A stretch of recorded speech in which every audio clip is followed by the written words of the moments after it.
Salvate Belluno, firmato sindaci, consiglieri regionali e parlamentari. L'incontro tra gli amministratori bellunesi ha partorito un ordine del giorno che andrà in discussione in consigli comunali straordinari.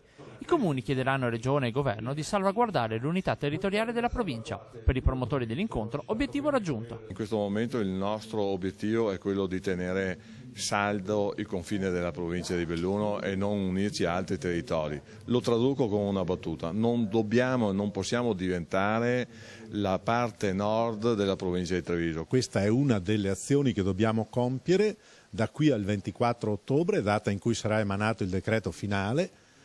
Prima di allora dovremo verificare se va avanti questa richiesta, che il territorio oggi mi pare in maniera molto compatta, molto unita, ed è un grande fatto, sta presentando. A Venezia la strada sarà abbastanza in discesa, nel senso che per quanto riguarda la Lega, per esempio, il gruppo è compatto nel sostenere che Belluno deve restare provincia a sé stante. A Roma, secondo me, è tutto più difficile. Presenti o rappresentati quasi tutti i sindaci bellunesi. All'appello hanno anche risposto tutti i parlamentari.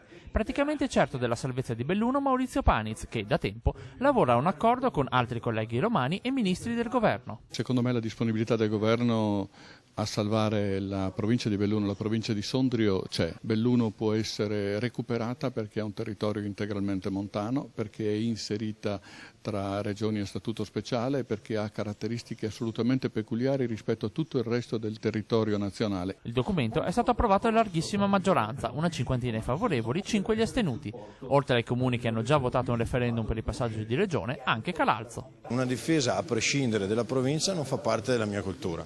Io difendere enti inutili, svuotati di risorse e di competenza non lo trovo una buona idea. Dopodiché, se mi diranno che la provincia invece avrà quella serie di competenze e di risorse per intercettare i bisogni del cittadino, mi adeguerò, anzi lo voterò, assolutamente convinto di quella scelta.